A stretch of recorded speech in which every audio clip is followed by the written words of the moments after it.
जय हिंद दोस्तों, मैं मिथिलेश साहू स्वागत करता हूं आपका हमारे YouTube चैनल एनसीसी वे पर। दोस्तों फाइनली आप लोगों का एनसीसी ABSC सर्टिफिकेट का एग्ज़ाम होता है, उसका मॉडल प्रश्न पेपर 1 लेके मैं आ गया हूं, जिसके तहत आज हम लोग जानेंगे कि किस प्रकार के आपके एग्ज़ाम में प्रश्न पूछे जाते हैं, किस सीक्वेंस में आपका एग्ज़ाम पूछा जाता है। ये मॉडल प्रश्न पेपर 1 रहेगा। इसको आप लोगों को देखने के बाद आप लोगों को पूरा आइडिया लग जाएगा कि क्वेश्चन होता है आपके एनसीसी एग्ज़ाम का, वो क्वेश्चन पेपर कैसे सेट किए जाते हैं, किस सीक्वेंस में सेट किए जाते हैं, किस प्रकार के क्वेश्चंस पूछे जाते हैं और कैसे आंसर्स लिखना रहता है। सारा डाउट आप लोगों का क्लियर हो जाएगा आज के इस क्लास में। तो आज का क्लास आपके लिए बहुत इंपॉर्टेंट हो जाएगा और इस प्रश्न पेपर में आप लोगों का टोटल 70 क्वेश्चन है। इसको हम लोग 2 क्लास में कंप्लीट करेंगे। तो सबसे पहला टॉपिक हो जाता है आप लोगों का ड्रिल। कौन सा टॉपिक से प्रश्न पूछा है यहाँ पे इस प्रश्न पत्र सेट में, इस सेट में कौन सा टॉपिक सबसे पहले पूछा गया है? तो ड्रिल, जिसको हम लोग हिंदी में बोलते हैं कवायद, हिंदी में बोलते हैं इसको कवायद। तो ड्रिल टॉपिक जो होता है आपके एनसीसी में, इससे किस प्रकार के क्वेश्चंस आपके एग्जाम में पूछा जाता है उसको हम लोग देखते हैं। तो सबसे पहला प्रश्न पूछा जाता है, ड्रिल का उद्देश्य क्या है? सबसे पहला प्रश्न क्या पूछा जाता है? ड्रिल का उद्देश्य क्या है? तो आप लोगों को सिर्फ 4 पॉइंट में लिखना रहेगा। सबसे पहला आंसर लिखोगे आत्मविश्वास बढ़ाना, उसके बाद अनुशासन की भावना उत्पन्न करना, उसके बाद आप लोगों को तीसरा पॉइंट लिखना होगा आचरण, चुस्ती फुर्ती, प्रतीति एवं शारीरिक बनावट में सुधार, ये तीसरा पॉइंट। उसके बाद चौथा पॉइंट लिखना होगा आप लोगों को आदेशों के तत्काल एवं निर्बाध आज्ञा पालन के गुण का विकास कराना। तो ये हो जाता है आप लोगों का ड्रिल का उद्देश्य। सबसे पहला प्रश्न यहाँ पे इस सेट में कौन सा पूछा गया है? पूछा गया है ड्रिल का उद्देश्य क्या है। तो आप लोगों को 4 पॉइंट में आंसर लिखना रहता है। कौन कौन सा? आत्मविश्वास बढ़ाना, ये पहला पॉइंट हो जाता है। उसके बाद दूसरा पॉइंट हो जाता है अनुशासन की भावना उत्पन्न करना। उसके बाद तीसरा पॉइंट लिखोगे आचरण, चुस्ती फुर्ती, प्रतीति एवं शारीरिक बनावट में सुधार। उसके बाद आदेशों के तत्काल एवं निर्विवाद आज्ञा पालन के गुण का विकास। तो ये हो जाता है ड्रिल का उद्देश्य। फिर देखते हैं नेक्स्ट क्वेश्चन। तो नेक्स्ट क्वेश्चन आप लोगों से रिक्त स्थान मतलब फिल इन द ब्लैंक से प्रश्न आप पूछा जाता है। तो फिल इन द ब्लैंक्स में कौन कौन से प्रश्न पूछे जाते हैं? तो सबसे पहला प्रश्न पढ़ोगे आप लोग, रिक्त स्थान भरो में खुली लाइन चल में खाली स्थान कदम लिए जाते हैं। तो मैंने अपने प्रीवियस क्लास में ये चीज़ पढ़ा चुका है। यहाँ पे प्रश्न पूछा गया है खुली लाइन चल में खाली स्थान कदम लिए जाते हैं। तो 1.5 ये लिख सकते हो आप लोग, या फिर इसको ऐसे लिख सकते हो 1 सही 1/2 ये। अब ये क्यों लिखेंगे ये समझना आप लोग, इसको ऐसा क्यों लिखेंगे ये समझना।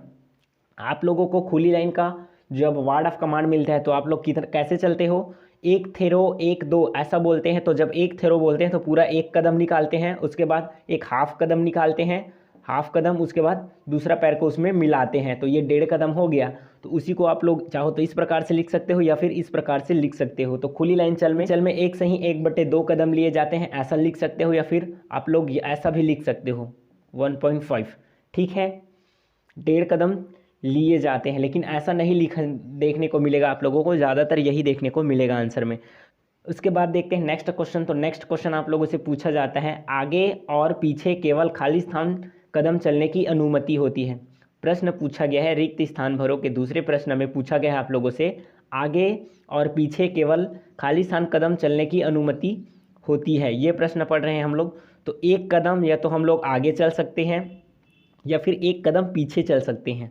ठीक है, तो आगे और पीछे केवल 1 कदम चलने की अनुमति होती है, ये आप लोग लिख दोगे अपने फिल इन द ब्लैंक्स में।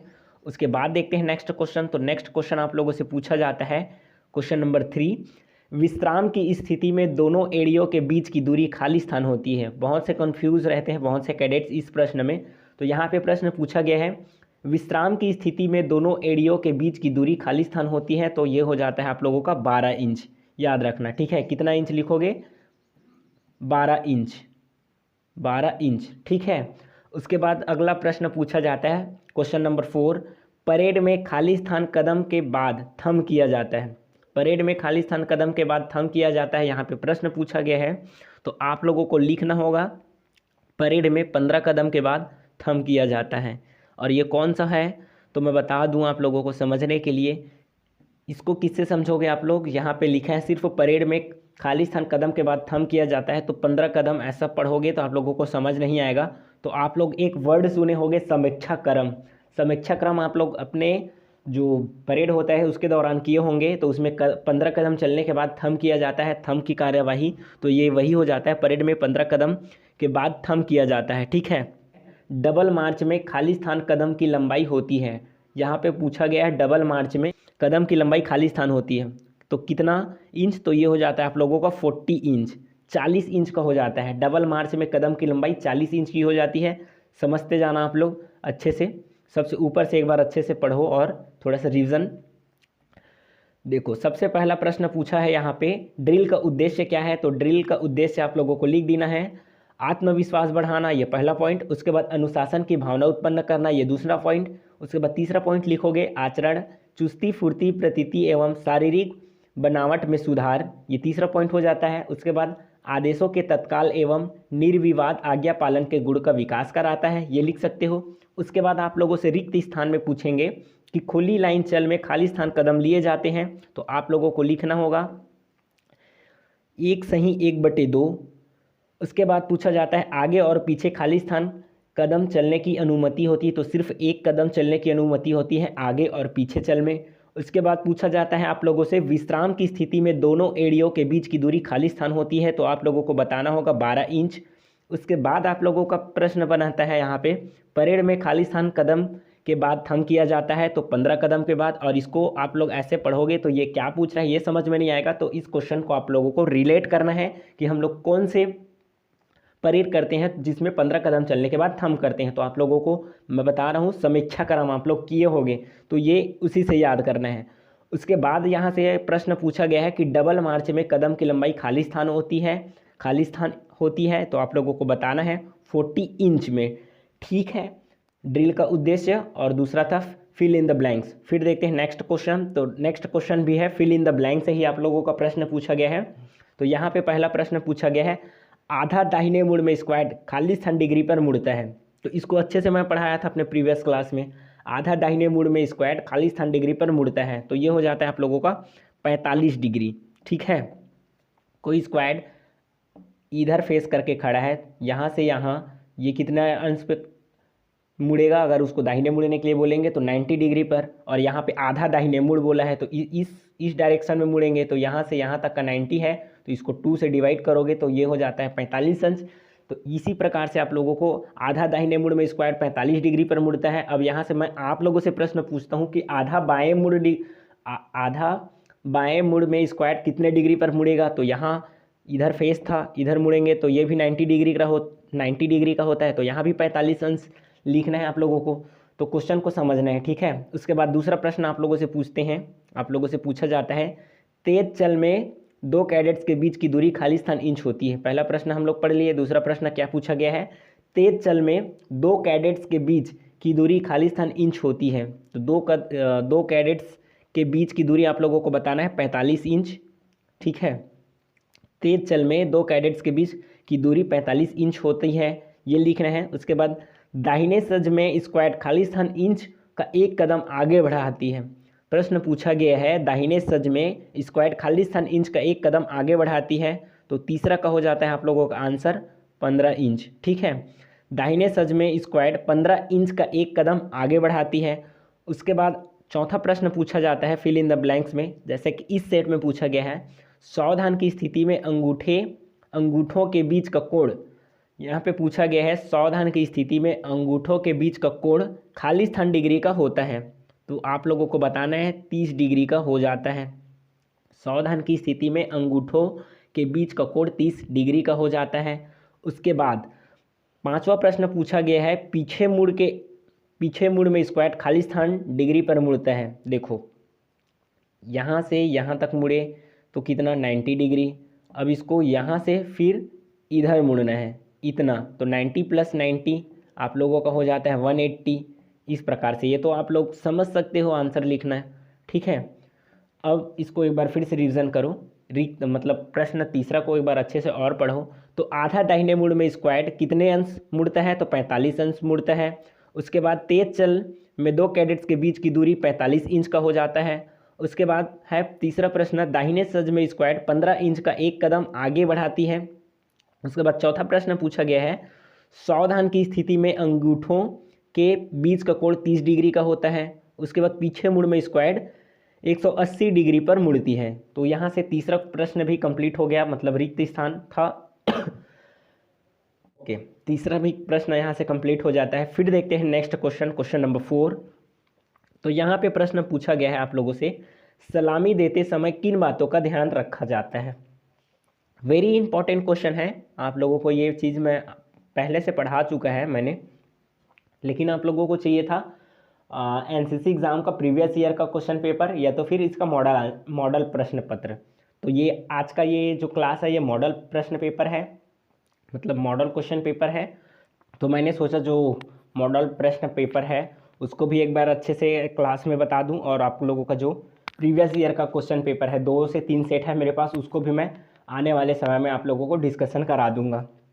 तो यहाँ पे प्रश्न पूछा गया है क्वेश्चन नंबर 4 में, सलामी देते समय किन बातों का ध्यान रखा जाता है। तो आप लोगों को पहला पॉइंट लिखना होगा, दाहिने हाथ को चुस्ती से गोलाई में घुमाते हुए मस्तक के पास लाएं, ध्यान रखें कि सभी उंगलियां परस्पर सीधी मिली हुई हो, हथेली पूरी खुली हो तथा उंगलियां कलाई और कोहनी एक सीधी रेखा में हो।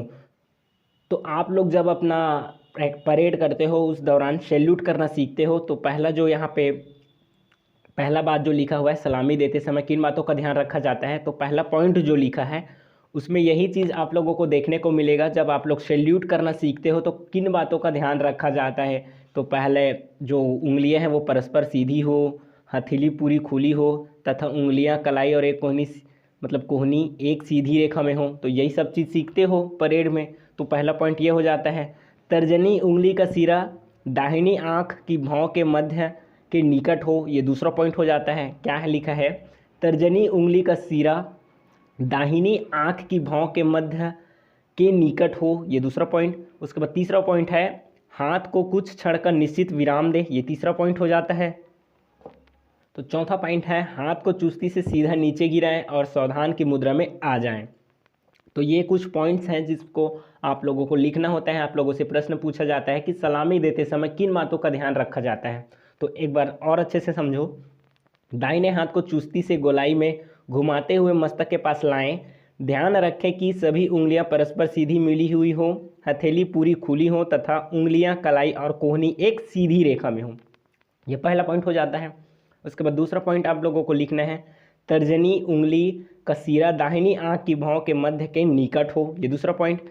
उसके बाद तीसरा पॉइंट है, हाथ को कुछ क्षण का निश्चित विराम दे। उसके बाद चौथा पॉइंट आप लोगों को लिखना है, हाथ को चुस्ती से सीधा नीचे गिराएं और सावधान की मुद्रा में आ जाएं, ये तो चौथा पॉइंट हो जाता है।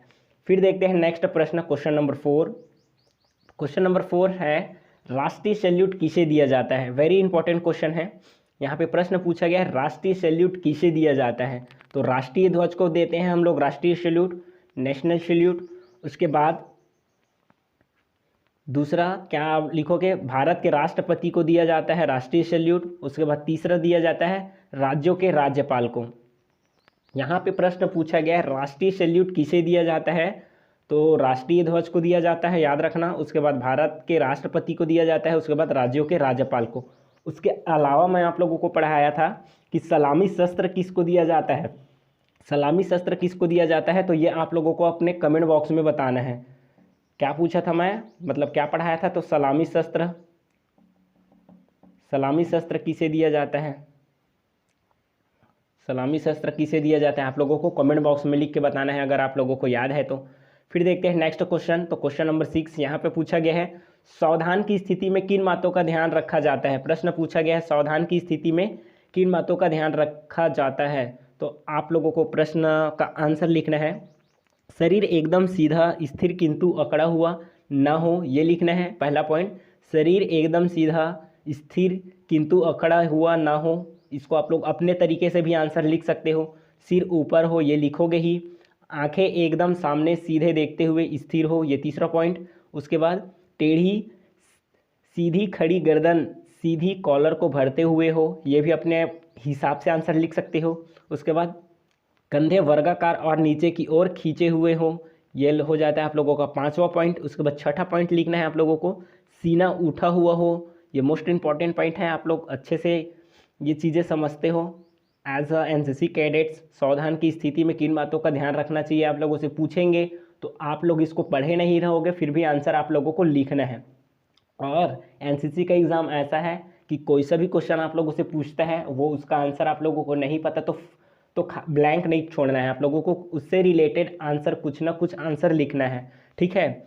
फिर है नेक्स्ट पॉइंट, उसके बाद नेक्स्ट पॉइंट आप लोगों को लिखना है, घुटने सीधे हो और शरीर का वजन दोनों पाँव पर समान हो। ये हो जाता है आप लोगों का 8वां पॉइंट। उसके बाद 9वां पॉइंट लिखना है, दोनों एड़ी मिली हुई व पंजे परस्पर 30 डिग्री का कोण पर हो। ये पॉइंट्स आप लोगों को अच्छे से लिख देना है। तो सावधान की स्थिति में किन बातों का ध्यान रखा जाता है बोलेंगे तो आप लोगों को ये आंसर्स लिखना रहेगा। फिर देखते हैं नेक्स्ट क्वेश्चन। तो नेक्स्ट क्वेश्चन का टॉपिक रहेगा आप लोगों का शस्त्र प्रशिक्षण, ठीक है। इस टॉपिक से हम लोग पढ़ेंगे अब प्रश्न। शस्त्र प्रशिक्षण मतलब आप लोगों का विपन ट्रेनिंग से क्वेश्चंस पूछेंगे, मतलब विपन ट्रेनिंग से क्वेश्चंस आंसर अब पढ़ेंगे हम लोग। तो विपन ट्रेनिंग से सबसे पहला प्रश्न यहाँ पे पूछा गया है, राइफल से गोली चलने की कार्यवाही का अनुक्रम लिखो। देखो सबसे इम्पोर्टेंट प्रश्न शुरू में ही पूछा गया है। विपन ट्रेनिंग का सबसे इम्पोर्टेंट प्रश्न जो होता है वो स्टार्टिंग में ही पूछा गया है, राइफल से गोली चलाने की कार्यवाही का अनुक्रम लिखो या फिर सीक्वेंस लिखो, ऐसा आप लोगों से पूछा जाता है, ठीक है। तो सबसे पहले आप लोगों को लिखना होगा, क्या लिखना होगा देखो समझो, इसको पॉइंट में लिखना है, 4 पॉइंट में। तो सबसे पहला पॉइंट हो जाता है लक्ष्य की स्थिति, एमिंग। सबसे पहला पॉइंट क्या लिखोगे, राइफल से गोली चलाने की कार्यवाही का सीक्वेंस में सबसे पहला आप लोग लिखोगे एमिंग, फिर ब्रीथिंग, फिर उसके बाद फायरिंग, उसके बाद फॉलो थ्रू, ठीक है। अब हिंदी में क्या समझोगे इसको, तो सबसे पहले लक्ष्य की स्थिति। तो लक्ष्य की स्थिति में क्या लिखना है आप लोगों को, लक्ष्य के निशाने पर आने पर ट्रिगर, लक्ष्य के निशाने पर आने पर ट्रिगर का प्रथम दबाव डालें। ये पहला लिखोगे, किस में लिखोगे, तो लक्ष्य की स्थिति में लिखोगे। क्या लिखोगे, लक्ष्य के निशाने पर आने पर ट्रिगर पर प्रथम दबाव डालें। उसके बाद श्वास नियंत्रण, जिसको हम लोग ब्रीथिंग बोलते हैं, लक्ष्य पर निशाना लगाने से पहले श्वास को काबू में करना चाहिए। जब फोरसाइट लक्ष्य पर आ जाए तो श्वास धीरे धीरे छोड़ना चाहिए। ये हो जाता है आप लोगों का ब्रीथिंग। उसके बाद हो जाता है तीसरा पॉइंट, गोली चलाना, जिसको हम लोग इंग्लिश में बोलेंगे फायरिंग। तो सही निशाना लक्ष्य पर आते ही ट्रिगर पर दूसरा दबाव डालना चाहिए। गोली चलाने के 1 या 2 सेकंड तक उंगली और सिर को यथावत बिना हिलाए रखना चाहिए। देखो बहुत इंपॉर्टेंट पॉइंट लिखा है आप लोगों को फायरिंग, जब आप लोग फायरिंग रेंज में थे तो आप लोगों को ये चीज़ें अच्छे से समझाया गया था, उसके बाद ही फायरिंग के लिए भेजा जाता है। तो आप लोगों अच्छे से ये सब चीज़ पढ़े होंगे या फिर सुने होंगे, इसको फॉलो किए होंगे, तभी आप लोगों का फायरिंग लगा होगा टारगेट पे, वरना आप लोग वॉश आउट होके आए होंगे पक्का। फिर है चौथा पॉइंट है अनुगमन, फॉलो थ्रू। तो इसमें क्या लिखना है, जब तक गोली बैरल से ना बाहर ना निकले तब तक निशाना, जिसको एम बोलेंगे, और पकड़ होल्ड बनाए रखना चाहिए, ठीक है। ये लिखा है यहाँ पे। तो गोली के लक्ष्य पर लगने तक इसी प्रकार अनुगमन करना चाहिए, ठीक है। बहुत इंपॉर्टेंट क्वेश्चन है। प्रश्न पूछा गया था राइफल से गोली चलाने की कार्यवाही का सीक्वेंस लिखो।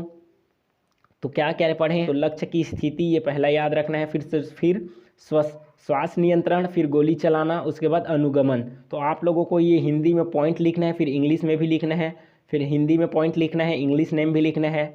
उसके बाद गोली चलाना, फायरिंग इंग्लिश में लिखना है, अनुगमन फॉलो थ्रू ये लिखना है। उसके बाद लक्ष्य की स्थिति, इसको आप लोगों को थोड़ा सा एक लाइन में समझाना है। उसके बाद श्वास नियंत्रण कैसे करना है ये भी आप लोगों को 1 से 2 लाइन में समझा देना है। उसके बाद गोली चलाने का जो नियम है उसको भी आप लोगों को समझा देना है 1 से 2 लाइनों में। उसके बाद अनुगमन, ठीक है। फिर देखते हैं नेक्स्ट क्वेश्चन। तो नेक्स्ट क्वेश्चन यहाँ पे लिखा गया है लक्ष्य निर्धारण के नियम क्या है। प्रश्न पूछा गया है लक्ष्य निर्धारण के नियम क्या है। तो लक्ष्य पर दृष्टि केंद्रित करें जिससे कि आँख के रेटिना पर उसका एक स्पष्ट चित्र बन सके और आप लक्ष्य का केंद्र पा सके। इसके बाद आंखें फोरसाइट पर केंद्रित करें। तो लक्ष्य निर्धारण के नियम क्या है पूछेंगे तो आप लोगों को 2 से 3 पॉइंट में लिखना है। तो सबसे पहला लिखोगे लक्ष्य पर दृष्टि केंद्रित करें जिससे कि आँख के रेटिना पर उसका एक स्पष्ट चित्र बन सके और आप लक्ष्य का केंद्र पा सके। इसके बाद आंखें फोरसाइट पर केंद्रित करें, ठीक है। ये पहला पॉइंट। उसके बाद दूसरा पॉइंट आप लोगों को लिखना है राइफल को सही ढंग से पकड़े और सीधी रखें। उसके बाद तीसरा पॉइंट लिखना है बाईं आंख बंद करें और फोर्थ साइड पर दृष्टि केंद्रित करें। उसके बाद लिखना है आप लोगों को चौथा पॉइंट, बैक साइड यू से फोर साइड को देखें, यह इसके मध्य में दिखाई देनी चाहिए। फोर साइड की नोक मध्य एवं यू की भुजाएं के स्तर पर सीधी करनी चाहिए। ठीक है, तो इसका मतलब यह है लक्ष्य निर्धारण के नियम क्या है पूछ रहे हैं। तो आप लोगों को एक चीज़ समझ लेना है, अगर आप लोगों ने फायरिंग रेंज में अच्छे से अपने पीआई स्टाफ का जो वो होता है, उन लोगों का जो लेक्चर होता है उसको अगर ध्यान से सुने होंगे तो कैसे लक्ष्य निर्धारण के नियम आप लोग अपने से भी लिख सकते हो। आप लोगों से पूछा जाएगा लक्ष्य निर्धारण के नियम लिखो, तो ये चीज़ें जो यहाँ पे किताबी लिखा हुआ है इसको आप लोग अपने से भी लिख सकते हो। अगर आप लोगों ने उनके जो आपका फायरिंग रेंज में रहते हैं आप लोगों का पीआई स्टाफ, उनका बात अगर ध्यान से सुने होंगे तो यहाँ पे सिर्फ यही कहना चाह रहा है, अगर आप लोगों का यहाँ पे टारगेट है, इस प्रकार का टारगेट बना हुआ है, यहाँ से आप लोगों का फायरिंग चल रहा है, तो फायरिंग कैसे करना है। सपोज़ इस यहाँ पे आप लोगों का ऐसा राइफल पकड़े हो, तो यहाँ पे जो यहाँ फोर साइड टिप होता है, यहाँ पे यूबे होता है, इस दोनों को मिलाना रहता है। और ये दोनों को कहाँ से मिलाना रहता है, तो आपका जो टारगेट का केंद्र बिंदु होता है उसको यहाँ से मिलाना रहता है। उसके बाद आप लोगों को सांस रोक के फायरिंग करना रहता है। आप लोगों को वही चीज़ यहाँ पे पूछा गया है कि लक्ष्य निर्धारण के नियम क्या है। तो आई होप ये प्रश्न आप लोग अच्छे से लिख पाओगे। उसके बाद देखते हैं नेक्स्ट क्वेश्चन। तो नेक्स्ट क्वेश्चन आप लोगों से पूछा जाता है क्वेश्चन नंबर 9, एक अच्छे निशानेबाज के क्या गुण हैं। प्रश्न पूछा गया है एक अच्छे निशानेबाज के क्या गुण हैं। तो अच्छा निशाना बांधना ये पहला पॉइंट लिखोगे, फिर राइफल पर अच्छी पकड़ ये दूसरा, फिर अच्छा ट्रिगर प्रचालन। इसको हम लोग ऐसा लिख सकते हैं होल्डिंग, एमिंग और ट्रिगर ऑपरेशन, यही पढ़ते हैं। एक अच्छे निशानेबाज के क्या गुण है ये पूछेंगे तो आप लोग ऐसा लिख सकते हो। तो जो हैट पढ़ते हैं HAT, इसी से हम लोग इसका आंसर लिखते हैं। H से क्या लिखते हैं, H से लिखते हैं होल्डिंग, लिखते हैं। फिर A से लिखते हैं एमिंग, उसके बाद T से लिखते हैं ट्रिगर ऑपरेशन। तो ये हो जाता है एक अच्छे निशानेबाज के क्या गुण हैं। अगर आप लोग ये लिखना नहीं चाहोगे तो ये लिख सकते हो होल्डिंग, एमिंग और ट्रिगर ऑपरेशन। तो मतलब मजबूत पकड़, दुरुस्त शिस्त और दुरुस्त ट्रिगर का दबाना, ये लिख सकते हो ये तीनों पॉइंट की जगह में। लेकिन यहाँ पे चाहो तो ये भी लिख सकते हो। ठीक है, फिर देखते हैं नेक्स्ट क्वेश्चन। तो नेक्स्ट क्वेश्चन आप लोगों से पूछा गया है क्वेश्चन नंबर 10 में, राइफल को लोड करना और मैगजीन को चार्ज करना, इन दोनों बातों में क्या अंतर है। वेरी वेरी इंपॉर्टेंट क्वेश्चन है। यहाँ पे आप लोगों को डिफरेंस पूछा गया है, इनके बीच डिफरेंस पूछा गया है। तो राइफल को लोड करना और मैगजीन को चार्ज करना, इन दोनों के बीच में या फिर इन दोनों बातों में क्या अंतर है ये पूछा गया है। जब राइफल के चैम्बर में राउंड होते हैं तो यह स्थिति राइफल की लोड होने की होती है। देखो, राइफल को लोड करना या फिर राइफल लोड होना कब बोलेंगे हम लोग राइफल लोड है, तो जब राइफल के चैम्बर में राउंड होता है तो यह स्थिति राइफल की लोड होने की होती है। कब, जब उसके चैम्बर में राउंड होते हैं। समझना, जब राइफल के चैम्बर में राउंड होते हैं तो यह स्थिति राइफल के लोड होने की होती है। उसके बाद मैगजीन को चार्ज करना कब है, तो जब सभी राउंड मैगजीन में होते हैं तो यह स्थिति मैगजीन के चार्ज होने की होती है। देखो, समझ गए आप लोगों को, समझ आ गया होगा, नहीं आया तो एक बार और समझो इसको। राइफल को लोड करना और मैगजीन को चार्ज करना, इन बातों में क्या अंतर है पूछा गया है। तो आप लोगों को बताना है, जब राइफल के चैम्बर में राउंड होते हैं तो यह स्थिति राइफल के लोड होने की होती है। जब सभी राउंड मैगजीन में होते हैं तो यह स्थिति मैगजीन के चार्ज होने की होती है। फिर देखते हैं नेक्स्ट क्वेश्चन। तो नेक्स्ट क्वेश्चन भी आप लोगों का वीपन ट्रेनिंग से रिक्त स्थान पूछा जाता है। मतलब वीपन ट्रेनिंग में किस प्रकार के फिल इन द ब्लैंक्स पूछे जाते हैं वो यहाँ पे है। तो सबसे पहला प्रश्न पूछा गया है यहाँ पे कि राइफल की सफाई के लिए फलालैन का आकार खाली स्थान होता है। यहाँ पे पूछा गया है फलालैन।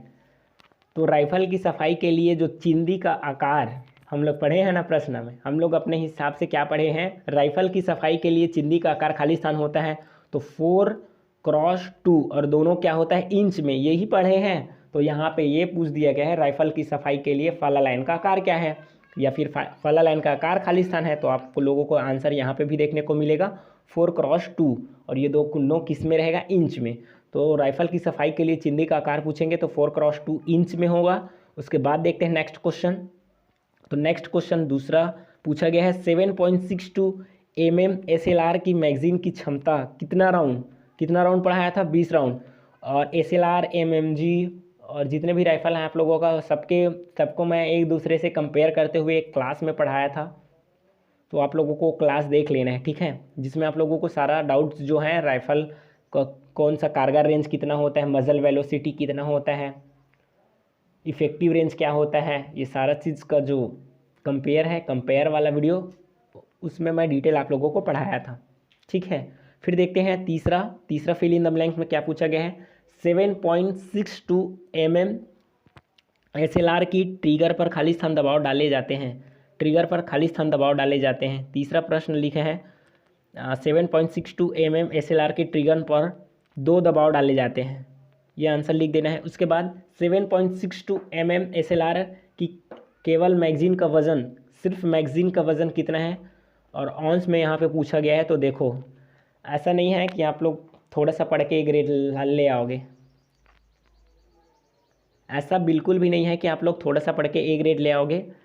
कुछ प्रश्न ऐसे हैं जिनको आप लोगों को बहुत अच्छे से याद किए रहोगे तभी आप लोगों को याद रहेगा आपके एग्ज़ाम में। यहाँ पे पूछा गया है 7.62 mm SLR की केवल मैगजीन का वज़न, तो आप लोग तो SLR का वज़न पढ़े होंगे लेकिन केवल मैगजीन का वज़न पूछेंगे आप लोगों को तो याद नहीं होगा, तो इसको आप लोगों को बताना है 9 ऑन्स होता है, ठीक है। फिर देखते हैं पाँचवा में पूछा गया है 7.62 mm SLR की तीव्र फायरिंग की क्षमता खाली स्थान राउंड प्रति मिनट होती है, तो 1 मिनट में वो 60 राउंड फायर कर सकता है। कौन सा राइफल, तो 7.62 mm SLR। और आप लोगों से पूछा जाएगा SLR का फुल फॉर्म, तो इसका हो जाता है सेल्फ लोडिंग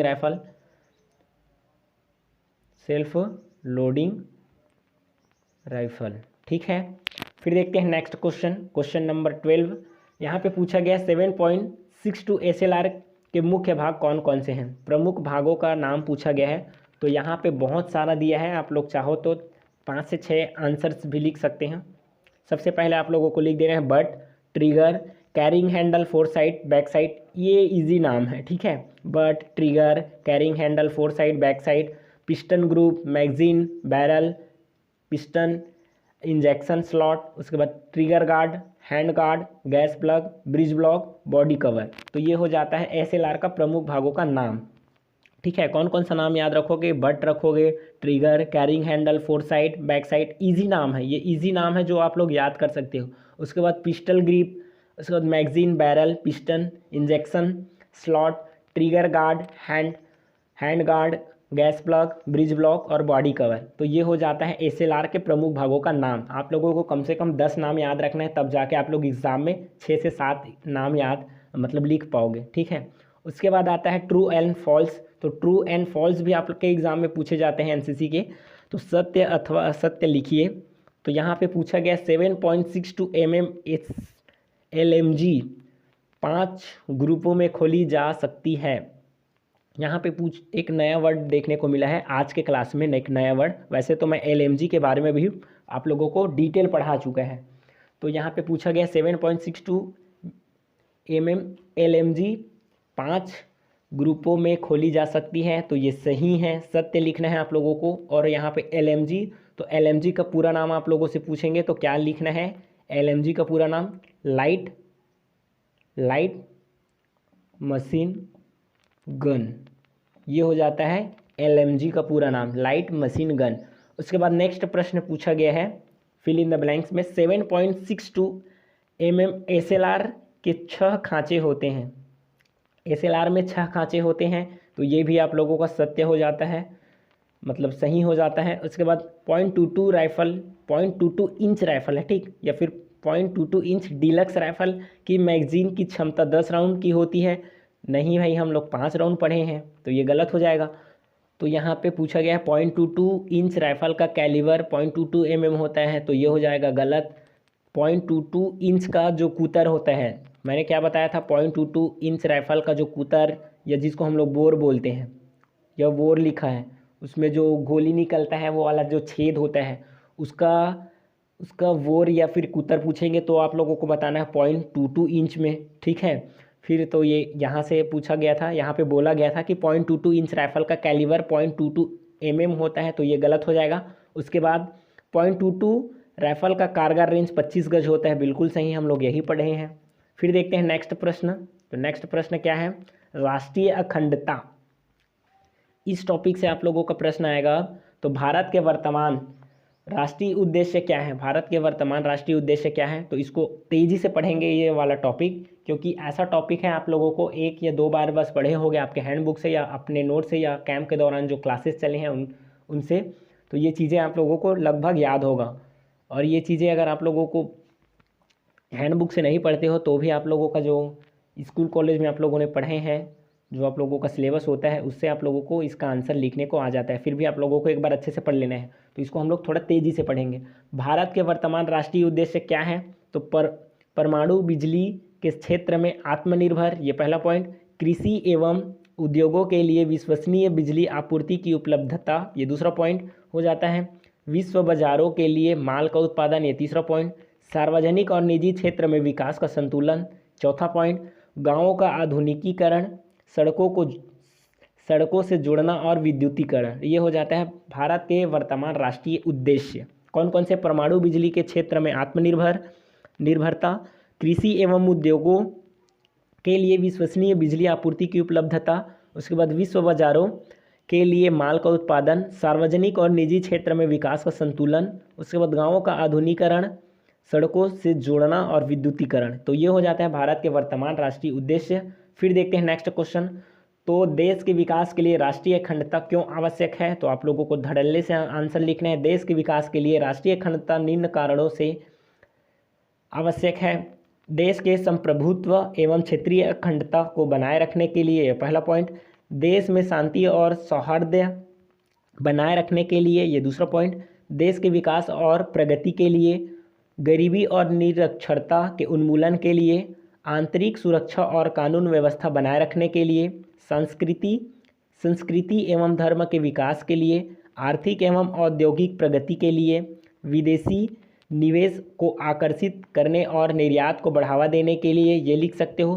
तकनीकी ज्ञान और सांस्कृतिक आदान प्रदान के लिए, राष्ट्र की गरिमा और आत्मसम्मान बनाए रखने के लिए। तो ये हो जाता है पॉइंट, कुछ पॉइंट्स जिसको आप लोगों को पूछेंगे कि देश के विकास के लिए राष्ट्रीय अखंडता क्यों आवश्यक है, तो ये चीज़ें आप लोगों को लिखना रहेगा। फिर देखते हैं नेक्स्ट क्वेश्चन। तो सत्य अथवा असत्य लिखें, ट्रू एंड फॉल्स, इस टॉपिक से भी पूछेंगे आप लोगों का। राष्ट्रीय अखंडता, इस टॉपिक से भी ट्रू एंड फॉल्स पूछेंगे। तो सबसे पहला, सुहल ए कुल सभी के साथ शांति, सुहल ए कुल सभी के साथ शांति की नीति अकबर द्वारा अपनाई गई थी। तो ये क्या हो जाता है, सत्य सही कर सकते हो, या फिर सत्य लिखने के लिए बोलेंगे तो कोष्टक दिए रहेंगे आप लोगों के का जो एग्ज़ाम होगा वो उस पैटर्न में, तो आप लोगों को सत्य लिखना होगा। नए देवताओं का प्रभाव और पूजा अर्चना के लिए तरीके द्रविड़ों द्वारा भारत में लाए गए, ये हो जाता है आप लोगों का असत्य, मतलब क्रॉस मारना है या फिर असत्य लिखना है। अंग्रेज़ों ने भारत में फूट डालो माल बनाओ की नीति अपनाई थी, तो ये भी हो जाता है आप लोगों का असत्य। उसके बाद चौथा, यीशु मसीह का जन्म 4 ईसा पूर्व में हुआ था, तो ये भी हो जाता है आप लोगों का असत्य। गौतम बुद्ध भारतीय राजा सुद्धोधन के पुत्र थे, तो ये हो जाता है आप लोगों का सत्य। फिर देखते हैं नेक्स्ट प्रश्न। तो नेक्स्ट प्रश्न है, युवा किन सामाजिक बुराइयों के लिए नहीं बोलकर व्यक्तिगत स्तर पर राष्ट्र निर्माण में सहयोग दे सकते हैं।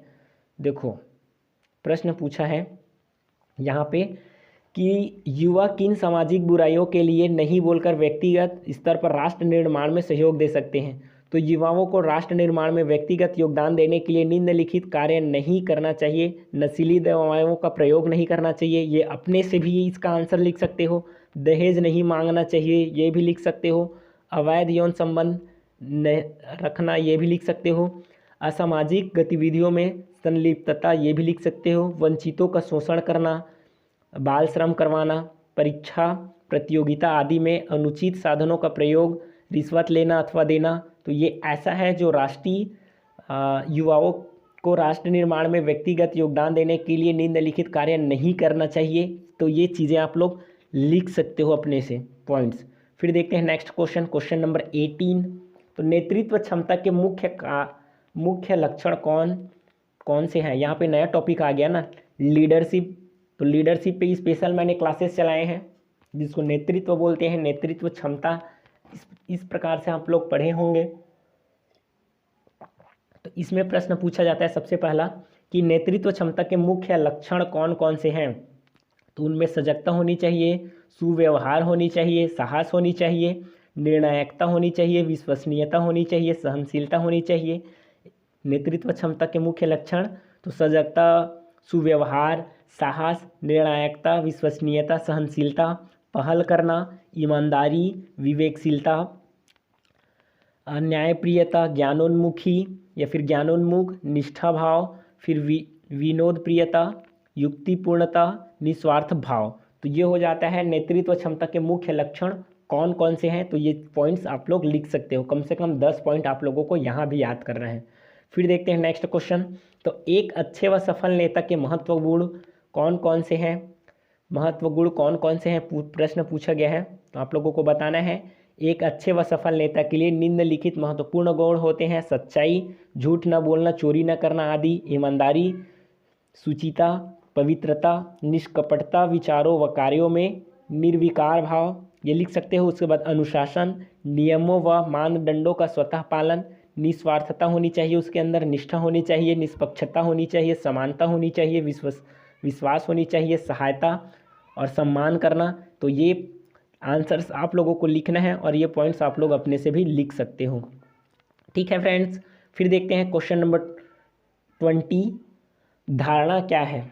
देखो, प्रश्न मैंने पढ़ाया था, जब पढ़ाया था तभी आप लोगों को बता दिया था कि धारणा क्या है। ये पूछा गया प्रश्न है, सिर्फ इतना ही पूछते हैं कि धारणा क्या है। तो आप लोगों को सिर्फ एक लाइन में आंसर लिखना रहता है।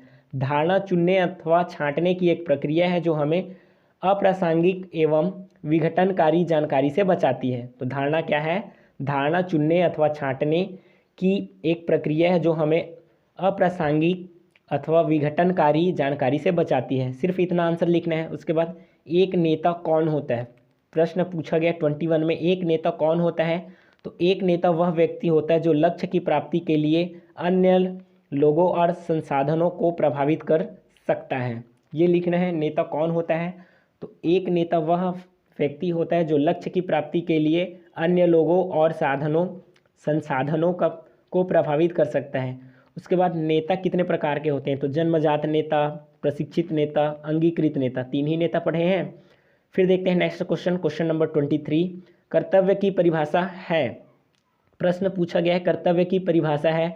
कर्तव्य को नैतिक अथवा विधिक दायित्वों और एक बाध्यकारी शक्ति के रूप में परिभाषित किया जा सकता है जो अपने वरिष्ठ जनों, सहयोगियों और अधीनस्थों के प्रति उचित एवं उत्तम व्यवहार करने के लिए प्रेरित करते हैं। तो कर्तव्य की परिभाषा लिखिए, पूछेंगे आप लोगों से, तो लिखना होगा आप लोगों को। कर्तव्य को नैतिक अथवा विधिक दायित्वों और एक बाध्यकारी शक्ति के रूप में परिभाषित किया जा सकता है जो अपने वरिष्ठ जनों, सहयोगियों और अधीनस्थों के प्रति उचित एवं उत्तम व्यवहार करने के लिए प्रेरित करते हैं। फिर देखते हैं नेक्स्ट क्वेश्चन, क्वेश्चन नंबर 23। एक अच्छे नागरिक के क्या कर्तव्य होते हैं। प्रश्न पूछा गया है, एक अच्छे नागरिक के क्या कर्तव्य होते हैं। तो एक अच्छे नागरिक के मुख्य कर्तव्य निम्नलिखित हैं, कौन कौन से। तो देश के प्रति निष्ठावान होना व सभी नियमों का पालन करना, देशभक्त होना और देश की स्वतंत्रता कायम रखना, ये दूसरा पॉइंट। निस्वार्थ सेवा भाव रखना, कर्तव्य की भावना रखना, सरकारी संपत्ति की देखभाल व रक्षा करना, चरित्र उच्च रखना, अपने अधिकारों के साथ साथ अन्य नागरिकों के अधिकारों का भी सम्मान करना। ये हो जाता है आप लोगों का एक अच्छे नागरिक के क्या कर्तव्य है का आंसर आप लोगों को लिख देना होगा। फिर देखते हैं अगला टॉपिक। तो अगला टॉपिक आप लोगों का आ जाता है आपदा प्रबंधन। आपदा प्रबंधन जिसको हम लोग इंग्लिश में बोलते हैं डिजास्टर मैनेजमेंट। इंग्लिश में क्या बोलते हैं, डिजास्टर मैनेजमेंट। तो इस टॉपिक से भी बहुत अच्छे अच्छे प्रश्न पूछे जाते हैं। आपदा प्रबंधन टॉपिक से बहुत सारे प्रश्न पूछे जाते हैं। कौन कौन सा। तो सबसे पहला प्रश्न बनता है, आपदा क्या होती है।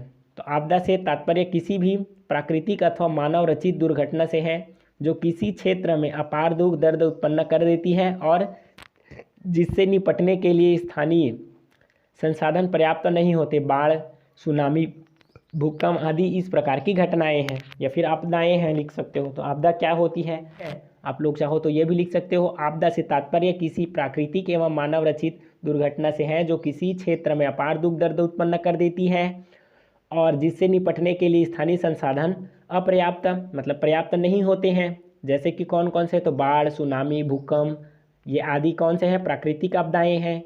और मानवकृत कौन कौन से हैं, तो आतंकवाद, ट्रैफिक वाला आतंकवाद, ट्रैफिक, ठीक है। फिर प्राकृतिक आपदाओं के विषय में संक्षेप लिखिए।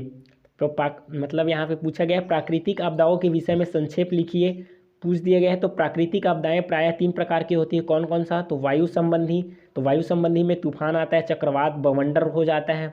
उसके बाद जल संबंधी होता है, तो इसमें या तो बाढ़ आ जाता है या तो फिर बारिश ही नहीं होता तो अकाल पड़ जाता है। फिर बादल फटना, भारी बारिश, सुनामी, तो ये हो जाता है जल संबंधी प्राकृतिक आपदाएं। उसके बाद भूमि संबंधी, तो भूकंप आ जाता है, हिमस्खलन हो जाता है, भूस्खलन, हिमस्खलन मतलब आप लोगों का बर्फ का खिसकना, भूस्खलन मतलब जो ज़मीन में गड्ढे हो जाते हैं वो है।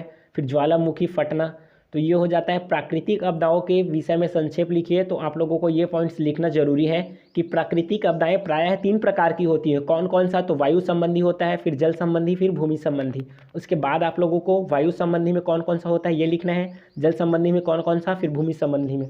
तो आप लोगों को डिटेल पढ़ना है, आप लोगों का एग्ज़ाम बहुत ही नज़दीक है, इसीलिए बोल रहा हूँ फ्रेंड्स, आप लोगों को पढ़ना तो पड़ेगा। मैंने अपने इस चैनल में एनसीसी वे, ये है आप लोगों का चैनल, हम लोगों का चैनल है एनसीसी वे। इसमें आप लोगों को एनसीसी से रिलेटेड हैंडबुक जो होता है, आप लोगों का एनसीसी का हैंडबुक होता है, एनसीसी का हैंडबुक, एनसीसी हैंडबुक, इसमें जो जो टॉपिक है उसका पूरा सीरीज चला है, उसका प्लेलिस्ट आप लोगों को देखने को मिल जाएगा इस वीडियो के डिस्क्रिप्शन बॉक्स में। उसके बाद मैंने एनसीसी का मैराथन क्लासेस भी लगाया है, मैराथन क्लास, उसका भी आप लोगों को प्लेलिस्ट देखने को मिल जाएगा। उसके बाद exam, NCC exam 2023 target alpha grade, ये भी सीरीज चलाया है, इसका भी आप लोगों को प्लेलिस्ट देखने को मिल जाएगा। तो ये तीनों प्लेलिस्ट आप लोगों को पढ़ना है। कौन कौन सा, एनसीसी एग्ज़ाम 2023 का प्लेलिस्ट, उसके बाद एनसीसी हैंडबुक का पूरा टॉपिक वाइज क्लासेस चलाया है उसका भी प्लेलिस्ट है, और एनसीसी का मैराथन क्लास जो चलाया है उसका भी प्लेलिस्ट है। उसके बाद आप लोगों को अपना नोट्स पढ़ना है, उसके बाद अपने से भी आप लोगों को हैंडबुक एक बार अच्छे से पढ़ लेना है। उसके बाद ही आप लोगों को पॉसिबल है कि ए ग्रेड आएगा, ठीक है। उसके बाद देखते हैं नेक्स्ट प्रश्न है 27, क्वेश्चन नंबर है 27, मानव रचित आपदाओं के विषय में संक्षेप में लिखिए। तो विभिन्न प्रकार की मानव रचित आपदाएं हैं, कौन कौन सा, यातायात दुर्घटना मानव के द्वारा किया जाता है, औद्योगिक दुर्घटनाएं भी मानव के द्वारा किया जाता है, आग लगाने का भी काम मानवों का भी होता है, कभी कभी वनों में आग लगता है तो वनों की आग भी जो होती है, वन में जो आग लगता है वो भी मानवकृत होता है। फिर प्रदूषण, विषाक्तता, ये भी मानव के द्वारा किया जाता है। फिर आप लोगों का जो आतंकवादी हमला होता है ये भी, फिर पारिस्थितिकी संबंधी, ये भी आप लोगों के मतलब मानवों के द्वारा ही किया जाता है। तो यातायात दुर्घटना में कौन कौन सा आएगा, तो सड़क, रेल, वायुयान, जलयान व भवन दुर्घटनाएं ये आ जाएगा। औद्योगिक दुर्घटनाएं, गैस का रिसाव हो जाता है, फिर विस्फोट, तोड़फोड़ आदि ये हो जाता है। फिर आग लगाना भवनों, उद्योगों, झुग्गियों, बस्तियों, कोयला खानों व तेल के कुआओं आदि में आग लगना, ये भी आप लोगों का मानव रचित आपदाएं हैं। वनों की आग, वनों में अधिकतर आग मानवीय कारणों से ही लगता है और व्यापक हानि करती है, ये हो गया। प्रदूषण, विषाक्तता, संदूषण तथा महामारियाँ। फिर देखते हैं नेक्स्ट प्रश्न। तो नेक्स्ट प्रश्न पूछा जाता है आप लोगों का सोशल सर्विस मतलब समाज सेवा से प्रश्न पूछा जाता है। सोशल सर्विस, समाज सेवा जिसको हम लोग बोलते हैं हिंदी में। तो समाज सेवा के विभिन्न प्रकार को बताइए, समाज सेवा के विभिन्न प्रकारों को बताएं, ये प्रश्न पूछा गया है यहाँ पे। तो समाज सेवा के विभिन्न प्रकार निम्नलिखित हैं, कौन कौन सा, शिक्षा का प्रसार, परिवार कल्याण, चिकित्सा सहायता, परिवार नियोजन का एवं पोषण, जल व रसोई के ईंधन, सड़कों, विद्युत एवं स्वच्छता की व्यवस्था, वृद्धावस्था सहायता के उपाय, रोजगार में सहायता करना, सामाजिक सहायता, सुरक्षा, देखभाल एवं संरक्षण प्रदान करना, आवास एवं पुनर्वास की व्यवस्था, मनोरंजन, खेल एवं अन्य सामाजिक गतिविधियाँ। तो ये हो जाता है समाज सेवा के विभिन्न प्रकार। किस प्रकार, कौन कौन से प्रकार हैं जिससे आप लोग समाज सेवा कर सकते हो? तो शिक्षा का प्रसार कर सकते हो, परिवार कल्याण, चिकित्सा सहायता, परिवार नियोजन एवं पोषण, इसके बारे में भी बता सकते हो। जल व रसोई के ईंधन, सड़कों, विद्युत एवं स्वच्छता की व्यवस्था, ये भी आप लोगों का समाज सेवा से रिलेटेड है। तो ये पॉइंट्स जो हैं आप लोग अपने से भी लिख सकते हो। फिर देखते हैं नेक्स्ट क्वेश्चन। तो आरक्षण नीति के पक्ष में दिए जाने वाले मुख्य तर्क क्या हैं? आरक्षण नीति के पक्ष में दिए जाने वाले मुख्य तर्क क्या हैं? प्रश्न पूछा गया है, तो आप लोगों को आंसर लिखना है। शिक्षण संस्थानों एवं कार्यस्थलों पर सामाजिक विविधता होनी चाहिए, इससे समाज की छिपी हुई प्रतिभाओं को सामने आने का अवसर मिलता है, ये लिख सकते हो पॉइंट। उसके बाद इसके लिए समाज के वंचित वर्गों के लोगों को प्रवेश आदि में कुछ छूट प्रदान करके प्रोत्साहित किया जाता है, ये भी लिख सकते हो। सामान्य वर्ग के लोगों को पेश आ रही कठिनाई का प्रमुख कारण आरक्षण नहीं है, बल्कि शिक्षण संस्थानों में सीटों की कमी तथा देश में रोजगार के अवसरों की कमी है। तो ये पॉइंट्स आप लोगों को लिख देना है, ठीक है। तो आरक्षण नीति के पक्ष में दिए जाने वाले मुख्य तर्क लिखना है आप लोगों को, ठीक है। यहाँ पे आप लोगों को वाद विवाद नहीं करना है, सिर्फ तर्क लिखना है। तो सामान्य वर्ग के लोगों को पेश आ रही कठिनाई का मुख्य या फिर प्रमुख कारण आरक्षण नहीं, बल्कि शिक्षण संस्थानों में सीटों की कमी तथा देश में रोजगार के अवसर की कमी है। तो ये हो जाता है 29 क्वेश्चन का आंसर। फिर देखते हैं 30वां क्वेश्चन। तो आरक्षण नीति के विरुद्ध दिए जाने वाले मुख्य तर्क क्या है? यहाँ पे पूछा गया था आरक्षण नीति के पक्ष में दिए जाने वाले मुख्य तर्क क्या है, फिर पूछा गया है आरक्षण नीति के विरुद्ध दिए जाने वाले मुख्य तर्क क्या है। तो आप लोगों को लिखना है, आंसर में आप लोगों को लिखना है आरक्षण जाति के आधार पर नहीं बल्कि आर्थिक स्थिति के आधार पर होनी चाहिए, ये लिख सकते हो। आरक्षण राजनीतिक हितों को साधने के लिए दिया जा रहा है, ये भी लिख सकते हो। जाति पर आधारित आरक्षण नस्ली भेदभाव एक रूप है और समानता के अधिकार का भी हनन करता है, ये भी लिख सकते हो। जाति पर आधारित आरक्षण से प्रतिभाओं के निरुत्साहित किया जा रहा है, ये भी लिख सकते हो। आरक्षण नीति द्वारा जाति प्रथा को बढ़ावा दिया जा रहा है, ये पॉइंट्स भी आप लोग लिख सकते हो। आरक्षण नीति के विरुद्ध दिए जाने वाले मुख्य तर्क, मतलब जो आप लोगों का आरक्षण है, आप लोग कैंप गए होंगे तो डिबेट कंपटीशन जो होता है, वाद विवाद प्रतियोगिता, उसमें ये आरक्षण नीति एक टॉपिक दिया जाता है, फिर एक को पक्ष में बोलना रहता है, फिर एक को विपक्ष में बोलना रहता है, मतलब उसके विरुद्ध बोलना रहता है, वही पॉइंट्स हैं यहाँ पे। तो आप लोग दोनों तर्क अपने से लिख सकते हो।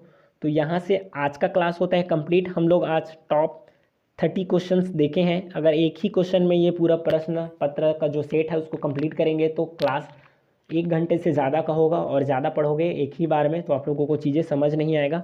तो इसको हम लोग 2 क्लास में ख़त्म करेंगे। तो आज का क्लास होता है यहाँ पे कंप्लीट। प्लीज़ फ्रेंड्स, आप लोगों से एक छोटा सा रिक्वेस्ट है, आज का क्लास अगर पसंद आया होगा तो प्लीज़ आप लोगों को लाइक करना है, अपने फ्रेंड्स के साथ शेयर करना है, और चैनल पे पहली बार आए हैं तो चैनल को सब्सक्राइब कर लेना है और बेल आइकन को ऑन करके रखना है। आपको एनसीसी से रिलेटेड ऐसे ही इन्फॉर्मेटिव वीडियोस और एनसीसी स्पेशल एंट्रीज स्कीम के बारे में सबसे पहले नोटिफिकेशन, या कोई गवर्नमेंट जॉब है जिसमें एनसीसी वालों को पहले प्रेफरेंस दिया जाता है, उन सबका डिटेल नोटिफिकेशन आपको इस चैनल के माध्यम से मिल जाता है। चैनल है एनसीसी वे। ठीक है, मिलते हैं नेक्स्ट क्लास में, तब तक के लिए जय हिंद।